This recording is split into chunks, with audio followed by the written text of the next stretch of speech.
클릭해 주셔서 감사합니다. 여러분의 유튜버 부동산 참치입니다. 오늘은 고덕 국제신도시의 반도 유보라 더 크레스트 오피스텔입니다.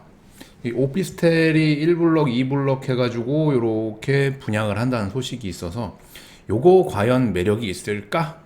투자 가치로서 얼마나 매력이 있는지 그런 거 한번 보려고 왔습니다. 요거는 이제 반도 유보라 홈페이지고 저희는 이제 시간 관계상 빠르게 중요한 것만 짚고 넘어가죠. 자, 먼저 보게 되면 5구 타입, 5구 타입은 이렇게 생겼습니다. 5구 타입은 이렇게 생겼는데 우리가 흔히 알고 있는 59제곱미터 아파트하고는 생각 자체를 다르게 보셔야 되고, 이따가 모집 공고에서도 보겠지만 이거는 주거용이라기보다는 오피스텔로 분양하고 있는 겁니다. 업무용이라는 뜻이죠. 상업용, 업무용 이런 식인 거죠. 물론 여기에 이제 전입 신고를 한다. 그러면은 주택으로 간주가 되고 그로 인해서 이게 이제 주택으로 취급을 받게 됩니다. 이게 5구 타입이고 요렇게 생겼고, VR을 보게 되면 요렇게 지금 나옵니다. 요게 이제 거실, 주방 요렇게 돼 있습니다. 딱 봐도 사이즈 아담하다라는 게 이제 느껴지셔야 돼요. 요게 이제 침실일 안방입니다. 안방도 요렇게 봤을 때 침대, 여기 뭐 북박이가 있는 건지는 모르겠고, 여기 이제 파우더룸, 요 안에 이제 드레스룸이 요렇게 있어요. 작게. 이게 이제 5구 타입이다 보니까 일반 아파트보다 작습니다. 요거 이제 안방 화장실. 일반 아파트보다는 작다는 거. 그리고 여기 이제 세탁실이 주방에 이렇게 붙어 있어요. 발코니가 없습니다. 요거는 이제 팬트리 공간. 요거 이제 작은 방인데 요런 침대 못 놓쳐. 요거 이제 진짜 아이 침대입니다. 그만큼 방을 크게 보이려고 노력은 했으나 이게 크지는 않다. 그리고 현관입니다. 현관 이제 뭐 중문까지 해놨는데 이렇게만 보더라도 집이 뭔가 작다라는 걸 느껴지실 거예요. 이게 이제 5구 타입만의 문제가 아니고요. 요거는 5구 타입만의 문제가 아니라 84 타입도 마찬가지입니다. 84 타입 이렇게만 봤을 때 방, 거실, 방 이렇게 꾸며져 있으니까 야, 요거 그냥 일반 아파트하고 비슷한 거 아니야? 라고 생각하실 수 있겠죠. 근데 이 반도 유보라 아파텔이라는 거는 전용이 84제곱미터는 맞습니다. 일반 아파트하고 똑같아요. 비교를 해서 보여드리죠. 5구 타입으로 보여드릴 건데, 일반 아파트, 이게 동문 맘시티 아파트입니다. 요게 33평입니다. 일반적인 아파트들은 이런 식으로 요렇게 이제 돼 있고, 요게 이렇게 확장이 돼요. 요렇게 확장이 됩니다. 알파트 같은 경우에는 요 발코니 공간이 서비스 공간이기 때문에 그거를 다 이렇게 뽑아내는 이런 구조로 되어 있거든요. 반면에 오피스텔은 요게 요렇게 크게는 해놨지만 실질적으로는 이런 발코니 공간 같은 게 없기 때문에 안에 면적은 옛날 구축 아파트 느낌이라고 보시면 돼요. 구축 아파트도 여기 이제 발코니 같은 게 나와 있거든요. 요게 이제 옛날 구조잖아요. 5구 타입인데 옛날 아파트들도 이렇게 발코니 확장을 안 했을 뿐이지 발코니를 서비스 공간으로 줬고, 요 안에 면적은 이제 5구 타입이니까는 59제곱미터죠. 그런 식으로 꾸며져 있어요. 그래서 옛날 아파트에 살아보셨다라면은 그 면적이 대략 어느 정도 가늠은 되실 건데, 옛날 아파트하고 요즘 아파트하고는 요 발코니를 확장함으로써 24평 아파트도 약 27, 8평 정도의 느낌을 낸다. 그런 거가 이제 있는데, 오피스텔은 그런 게 없다. 발코니 서비스 공간이라는 것 자체가 없다. 그래서 기본적으로 우리가 아파트를 거래할 때는 예를 들어 5구 타입, 84 타입 이렇게 계산을 했을 때 확장 면적까지 우리가 다 누리는데, 오피스텔은 그런 게 없다라는 겁니다. 그래서 그거를 꼭 참고를 하셔야 돼요. 그래서 VR로 보고 뭐 실제로 가서 꼭 견본주택을 눈으로 보셔야 된다라는 점. 견본주택에 보면은 굉장히 소품 같은 거를 집을 크게 보이게 하려고 작은 걸 썼을 거예요. 하지만 그래도 실제로 가서 한번 보십시오. 얼마나 차이 나는지. 아마도 요 84 타입이라는 요 구조가 일반적으로 우리가 신축 아파트 24평 사이즈하고 비슷할 겁니다. 그러면 빠르게 모집 공고를 한번 볼 겁니다. 예, 모집 공고를 보게 되면요. 이 모집 공고를 보게 되면 여기 역시나 오피스텔이라고 표시가 되어 있습니다. 요거는 오피스텔이라는 거예요. 이따가 오피스텔이 뭔지 정확하게 개념을 설명해 드릴게요. 이거는 주택이 아니라 애시당초 분양 자체를 오피스텔로 하고 있기 때문에 원래는 이게 작은 평수를 했다라면은 전매를 할 수 있었을 텐데 큰 평수를 하다 보니까 전매도 안 돼요. 그러니까 매력이 확 떨어지죠. 전매도 안 되는데 일반 아파트보다 면적이 작다. 그리고 취득세도 4.6% 단일세율을 적용받습니다. 업무용이기 때문인 거죠. 상가처럼. 예, 그리고 입주 예정일이 굉장히 멀어요. 예, 2025년 2월입니다. 앞으로 4년 정도 후에 입주 예정을 할 수 있는 겁니다. 그러면은 제 영상을 많이 보셨던 분들은 아시겠지만 뭐 앞으로 금리 인상하고 뭐 하고 하면은 한 길면 2, 3년 정도 더 상승 흐름이 이어지다가 4년 정도 때는 어느 정도 조정기가 올 수 있는 그 무렵이에요. 근데도 고덕이나 평택에 굉장히 호재도 많고 어느 정도 이제 뭐 영향이 다른 시나 이런 데보다는 적게 온다고 하더라도 일반적으로 선호하는 아파트가 아니라는 거. 예, 여기 이제 오피스텔이라고 표시되어 있다라는 거. 예, 그걸 보시고 그 다음에 분양가를 한번 볼 건데 여기 보게 되면은 분양가가 5구 타입이 3억 8,100 그리고 기준층 이상이 4억 1,500이에요. 요게 이제 24평인데 실질적으로 구축 아파트 평수를 요 금액에 이제 우리가 봐야 된다는 거고 84A가 이제 일반적인 타입인데 요게 5억 5천 그리고 기준층 이상이 5억 9,800 약 6억 요 옆에 이제 유상 옵션 이렇게 나오잖아요. 네, 유상 옵션을 넣게 되면은 6억대라는 얘기거든요. 그러면은 6억을 주고 구축 아파트 평수의 업무용 오피스텔을 사서 이거를 나중에 내가 주택수로 간주되고 뭐 이런 것까지 감안했을 때 얘가 가격이 올라줘야 됩니다. 요 금액대가 상승을 해서 6억 이상이 돼야 된다는 얘기잖아요. 6억 이상? 그럼 고덕이 지금 일반적으로 분양하는 아파트보다 비싼 거예요. 아무리 분양가 상한제가 적용이 돼 있어도 일반적으로 분양하는 84 타입보다도 비싸요. 그리고 59 타입도 지금 일반적으로 공공 분양하는 것보다는 비싸요. 근데 그거보다 면적이 작다라는 이 단점이 있고 그러면은 이 수요층들이 이거를 선택하는 수요층들 분들이 과연 이거를 선택하는 기준이 있어야 될 거 아닙니까? 기준? 과연 이 59 타입이랑 84 타입을 왜 들어가려고 할 건가? 취등록세도 더 내면서 굳이 이걸 왜 하려고 하는가? 그걸 봐야 되는데 어느 정도 이제 시세 차익이 있을 것 같으니까 그런 거를 하는 거죠. 근데 6억이 7억이 될 수는 있을 것 같은데 6억이 7억이 되려면 이 오피스텔 84 타입은 일반적인 아파트 24평 가격하고 같이 연동이 돼서 움직일 확률이 높습니다. 면적 자체가 그렇잖아요. 아무리 여기 84라고 써져 있어도 발코니 확장이 없는 상태에서기 때문에 일반적인 24평 아파트하고 84 타입하고 비교해야 되기 때문에 59 타입은 그거보다 더 작은 사이즈이기 때문에 제끼고 84 타입은 고덕에 분양하는 24평 가격하고 연동이 돼서 움직일 확률이 높아요. 그러면 지금 고덕에 분양하는 아파트가 뭐 기준층으로 해가지고 4억대라고 보죠.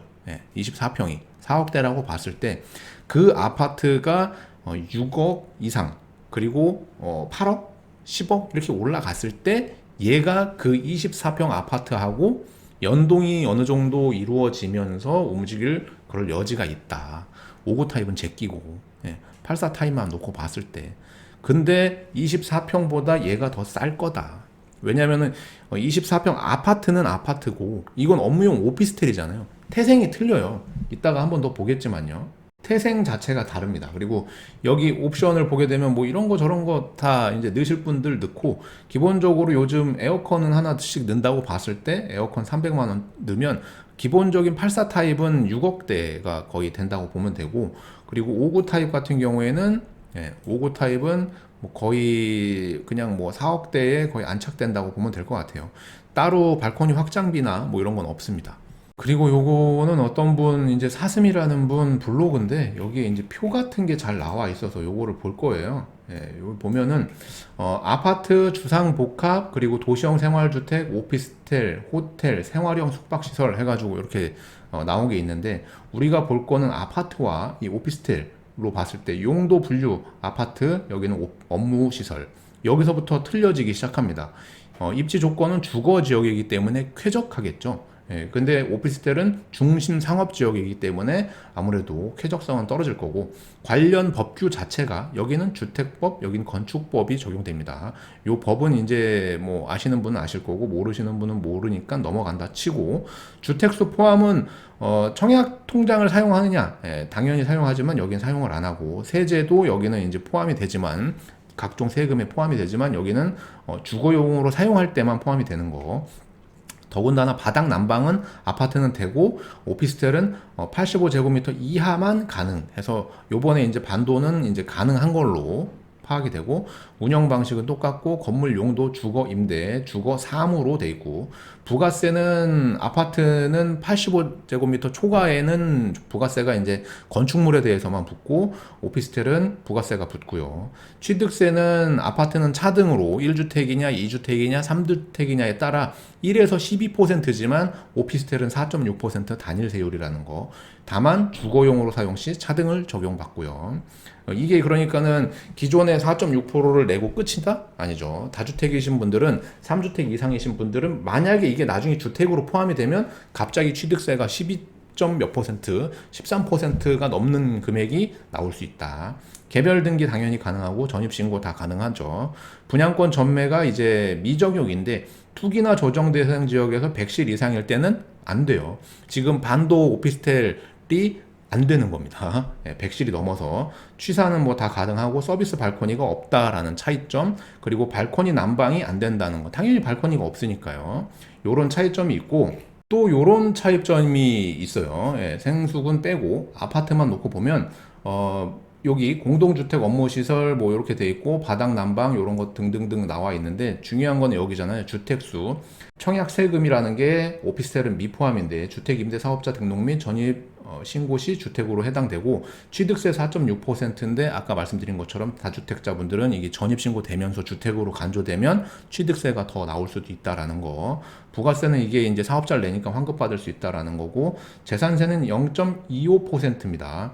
일반적인 아파트가 0.1에서 0.4%인데 요거는 0.25%고 종부세 당연히 아파트는 납부 대상이고요. 오피스텔은 주거용 오피스텔 사용 시만 납부 대상입니다. 업무용은 이제 일반 상가라고 보면 되니까는 그건 종부세에서 빼주는데 양도세는 중과 대상입니다. 아파트는 당연히 이제 조정 대상 지역, 투기 지역, 뭐 투기 과열 지역, 그리고 거기에서 이제 1주택, 2주택, 3주택에 따라서 각종 세법에서 이제 중과 대상을 적용받는데 오피스텔은 주거용 오피스텔 조정 대상 지역 내라면 주택으로 인정되고 중과 대상이 되지만 비과세 요건이 9억 이하에서 2년 거주 보유를 했을 때 이렇게 나와 있습니다. 담보대출 같은 경우에는 규제 대상이지만 요거는 이제 주거용일 때만 규제를 받아요. 즉 내가 반도 유보라 아파텔이라고 돼 있지만 반도 유보라 오피스텔을 분양받을 때는 업무용으로 받기 때문에 대출 규제를 안 받지만 내 이후에 또는 거기에 누군가가 와서 전입신고를 할 때 그때 담보대출이 연장이 될지 또는 다른 사람한테 매매했을 때 그게 업무용으로 될지 주거용으로 될지 등에 따라서 대출이 달라진다는 거. 전매 제한은 아파트는 있고 오피스텔은 없지만 반도 아파텔, 반도 오피스텔 같은 경우에는 해당이 됩니다. 그래서 전매 제한이 안 돼요. 이게 이제 제일 큰 단점이라고 볼 수 있죠. 왜냐하면 사고 팔고 할 수 있는 그런 시장이 열리는 게 아니고 그냥 내가 상가를 또는 이런 사무실을 사놓고 4년 있다가 그걸 주거용으로도 쓸 수 있는 이런 상태가 되는 거기 때문에 그런 것들. 지금 당장은 이 오피스텔을 분양받아가지고 주택수에 산입도 안 되고 대출도 안 막히고 투자 개념으로서 이걸 본다면은 4년 이후에 어떤 정책들로 인해서 바뀔 수는 있겠으나 현재로만 놓고 보면 이게 주거용이 되는 순간 4년 이후에도 지금 같은 이런 정책들이 유지가 되거나 또는 더 강화되거나 했을 때 역풍이 올 수도 있다. 더군다나 이걸 다른 사람한테 매매를 해야 되는데 사줄 사람이 없을 수도 있고, 심지어는 나는 6억 주고 84 타입을 샀는데 고덕에 24평 4억 정도 되는 아파트를 분양받은 사람하고 같은 레벨에서 움직여야 된다라는 거. 그런 것들이 어느 정도 이제 영향을 받을 수 있습니다. 자, 마지막으로 위치를 한번 봐야죠. 고덕 내에 여기에 위치를 합니다. 고덕 내가 이렇게 돼 있는데 그 중심 상업지 안에 요 1블럭, 2블럭 이런 식으로 이제 돼 있고, 면적 자체가 13,000제곱미터 정도 돼요. 면적이 작다라는 얘기를 드리는 게 우리 EBC 알죠? EBC 주상복합은 32,000제곱미터, 거의 배 이상, 거의 3배 가까이 차이 나고, 고덕 내에서 이제 여기가 이제 청년주택인데 거기가 28,000제곱미터입니다. 그것보다도 작고, 이 위에 이제 신혼희망타운 한 단지, 요게 이제 305동 뭐 이런 식으로 늘어나가지고 요렇게 돼 있는데 그것도 2만 제곱미터 정도 돼요. 요 한 쪼가리가. 근데 그거보다도 작다.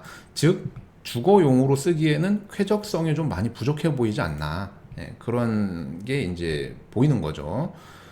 여기 보면은 요런 식으로 꾸며진대요. 보면은 동간 배치가 요렇게 돼 있고, 요 안에 이렇게 조경이 돼 있고, 요 밑에 이제 그 공원이라고 이렇게 할 수 있는 수변 공원이 있는데, 그 수변 공원이라는 건 여기입니다. 여기 고덕 국제신도시 내에 그 수변 공원은 요걸 말하는 건데, 집에서 건너서 이제 요 수변 라인을 따라서 이동할 수 있는 장점은 있습니다.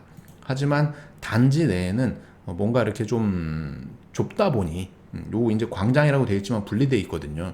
좁다 보니 광장이 아니라 이 그 단지 내에서 뭔가를 하기는 사실상 뭐 할 게 없다.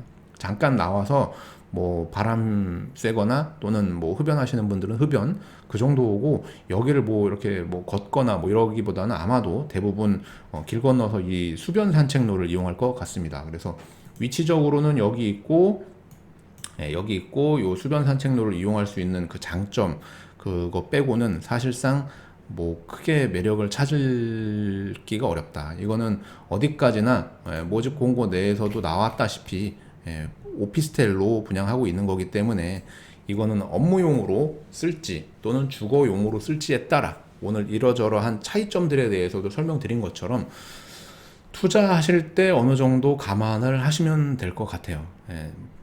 이게 단순하게 누군가한테 이제 임대를 주거나, 그러니까 전세를 주거나 월세를 주거나 했을 경우에는 무조건 나중에 주택이 된다는 거.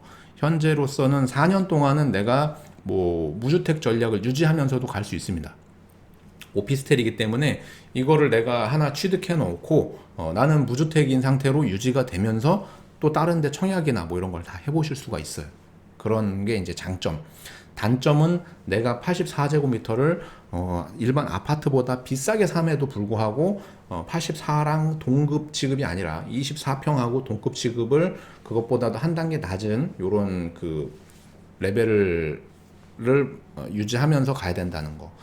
그런 거 이제 장점, 단점 파악해 보시고, 이게 이제 오피스텔은 서울이라든가 인구가 굉장히 밀집되어 있고 주택이 부족한 데에서는 선호도가 높은데, 그게 아니고 뭔가 이렇게 주변에 신축 아파트들이 계속 분양이 되면 계속 치입니다. 그리고 오피스텔의 이제 최대 장점은 이게 시간이 지나면 지날수록 감가상각이 심해요. 그리고 이게 아시겠지만 상업용 지역에서 최대로 뽑을 수 있는 용적률을 다 뽑았기 때문에 나중에 부시고 재건축도 잘 안 됩니다. 시간이 지나면 지날수록 싸진다는 거, 감가가 심해진다는 거, 그것도 어느 정도 유의를 하셔야 될 것 같습니다. 자, 오늘은 반도 유보라 오피스텔, 흔히 아파텔이라고 하는데 그거에 대해서 짧은 시간 동안 간략하게 설명을 드렸습니다. 고덕 내의 중심 상업지구에 굉장히 고층으로 지어지는 업무용 오피스텔인데, 요게 이제 주거용으로 썼을 때는 어떠한 일들이 벌어질 수 있고, 심지어 이게 84제곱미터나 59제곱미터가 일반적인 아파트와 어떻게 견주어서 가격을 봐야 되는지 등에 대해서 설명드렸고, 장점은 이걸 무주택으로 유지하면서 끌고 갈 수 있다라는 거, 그리고 주변에 수변 라인이 있기 때문에 어느 정도 산책도 할 수 있다라는 거. 단점은 환매성이 떨어지고 이게 주택으로 간주됨으로써 불이익을 받는 부분들이 너무 많기 때문에 나중에 이거를 과연 제값에 털고 나올 수 있을 것인가. 물론 고덕 내에 전반적으로 주택 가격이 상승한다면 이 오피스텔도 같이 상승할 수 있겠으나 만약에 요게 4년 정도 이후에 입주했을 때 그때 주택 경기가 안 좋으면 굉장히 찬밥을 얻어먹을 수 있는 그런 구조를 가지고 있기 때문에 그런 점도 유의하시길 바라겠습니다. 오늘 영상도 여러분께 도움이 되셨다면 좋아요 한 번씩 부탁드리겠습니다. 저는 다음에 더 좋은 영상으로 찾아뵙겠습니다. 오늘도 영상 끝까지 시청해 주셔서 대단히 고맙습니다.